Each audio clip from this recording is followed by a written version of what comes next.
satılmayacağını her zaman ve her şekilde tekrar etmek için buradayım.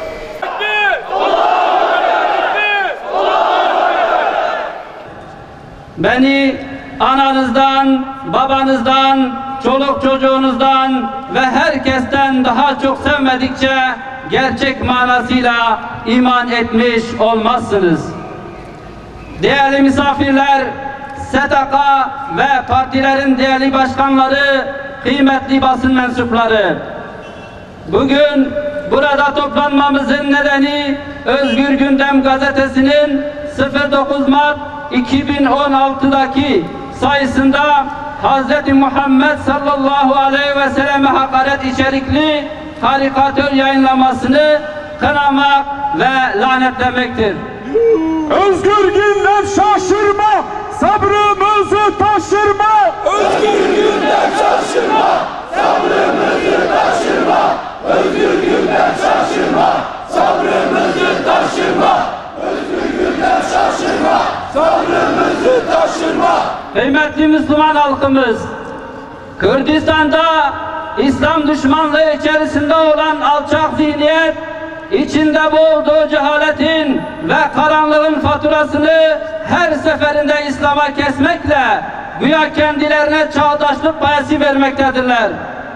Fırsat buldukları her an kinlerini açığa vurmaktan çekinmeyen bu mel'un zihniyet sahipleri son olarak Özgür Gündem adlı gazetede Peygamber Efendimizin sallallahu aleyhi ve sellemin cennet annelerin ayakları altındadır hadis-i şerifine atıfta bulunarak terbiyesizlik yapma hadsizliğinde bulundular. Halil İncesu adlı karikatüristin çizimiyle yapmış olduğu bu hakaretin Fransa'da Charlie Hebdo dergisinin Efendimiz'e yaptığı hakaretten aşağı kalır yanı yoktur. Tekbir! Tekbir! Tekbir! Zalimler için yaşasın cehennem! Zalimler için yaşasın cehennem. Zalimler için yaşasın cehennem. Zalimler için yaşasın cehennem. Kısacası Fransızların peygamber ve din düşmanı olan Charlie Hebdo dergisinin yerini Türkiye'de peygamber ve din düşmanı olan Özgür Gündem gazetesi, Ranöklüz yerini de Halil İncesu adlı karikatürist almıştır. Yapılan bu saldırı bu güruhun İslam'a ve peygambere yaptıkları ilk hakaret değildir.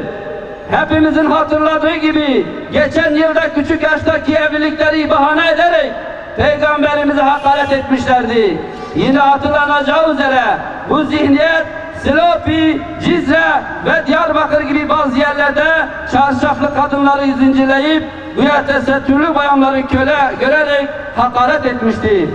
Bununla yetinmeyip Van'da emne emanetin emcinin pankartını asarak Hz. Muhammed'in sallallahu aleyhi ve sellemin veda hutbesine kadınlar size Allah'ın emanetidir hadisini hedef almışlardı. Şu boy zalimi kuykan bizi cehennem. Şu boy zalimi kuykan bizi cehennem. Şu boy zalimi kuykan bizi cehennem. Şu boy zalimi kuykan bizi cehennem. Öncelikle Kürtler değerleri olan İslam'la barışık bir millettir. Kürtler kendi kültürel değerlerini İslam'la yoğurmuş bir millet iken özellikle İslam düşmanlığını yapan Kürtlerin değerleriyle oynayan Özgür Gündem ve yandaşları hiçbir zaman muvaffak olamayacaklardır. İslam'a olan kinlerini bu tür hakaretlerle belli zamanlarda ifşa etmektedirler.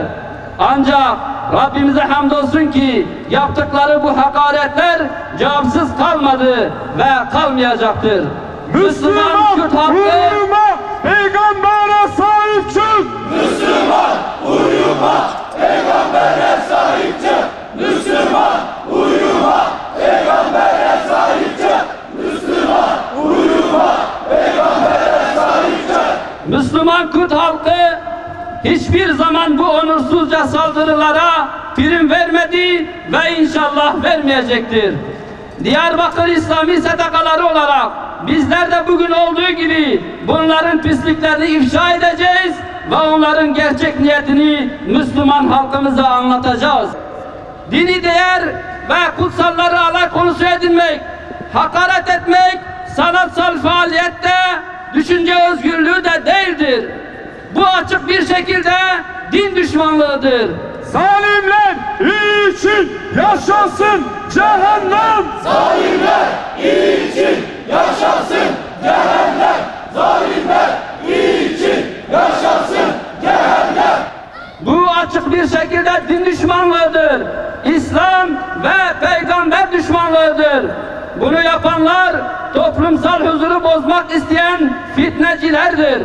Halka açık bir şekilde kin ve nefrete sevk ettikleri için aynı zamanda nefret suçu da işlemektedirler. İslam'a ve kimlik değerlerimize türlü maskeler altında düşmanlık edip saldıran Allah'ın hiçbir kulu nazarınızda masum değildir. Tarihin hiçbir döneminde İslam'a ve Müslümanlara saldıranların başarılı oldukları görülmemiştir. Hep kazanan Hüseyinler, Selahaddinler ve Saidler olmuştur. Sizin bu alçaklığınıza rağmen binlerce kez mazlum olsak da bir kez bile zalim olmayı aklımızın ucunda dahi geçirmeyiz. Çünkü bizler Hristiyan Zaidleri değiliz. Bizler Kabil'in değil, Habil'in mirasçılarıyız. Yezidlerin değil, Hüseyinlerin takipçileriyiz. Allah hamdolsun ki hak ve adalete şahitlik etmek ve vahyin izzet, şeref ve onurunu ayakta tutmaya çalışan muvahhid Müslümanlarız. Bizler insanlarla Rabbi arasındaki fitne, fesat gibi yapay engeller kalksın diye haykıran bir neslin evlatlarıyız.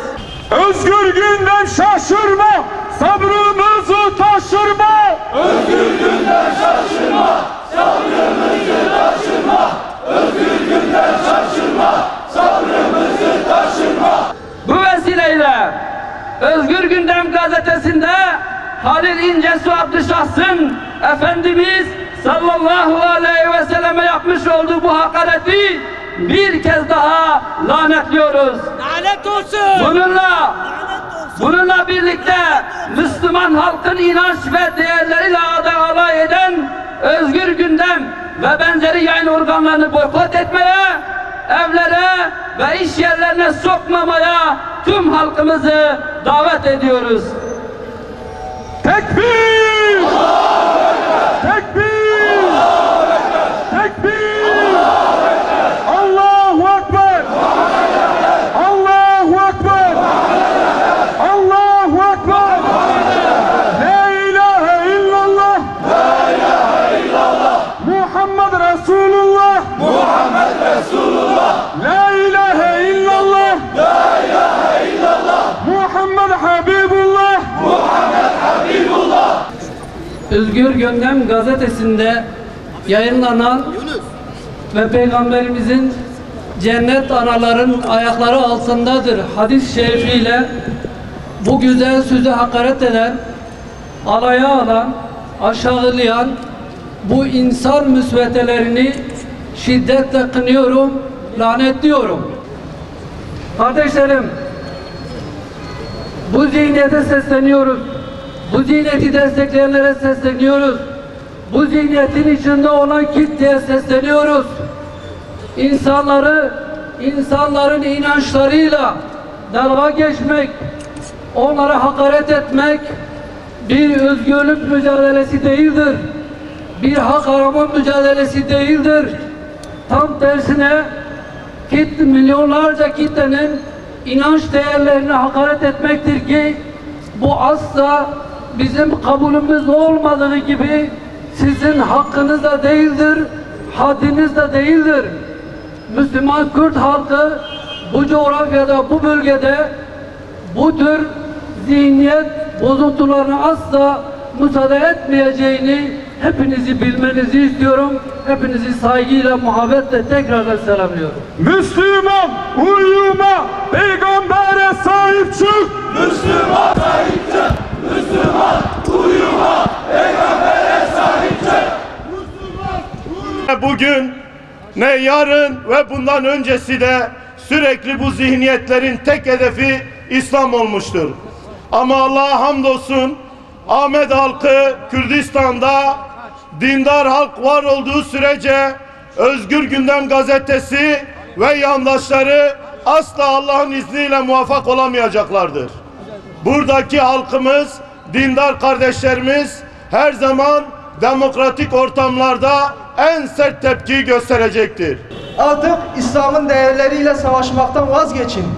İzzet Allah'ındır, Resulünündür, iman edenlerindir. İzzeti başka yerlerde, başka yörüngelerde, başka kıblelerde aramayın. Zalimler için yaşasın cehennem. Zalimler için yaşasın cehennem.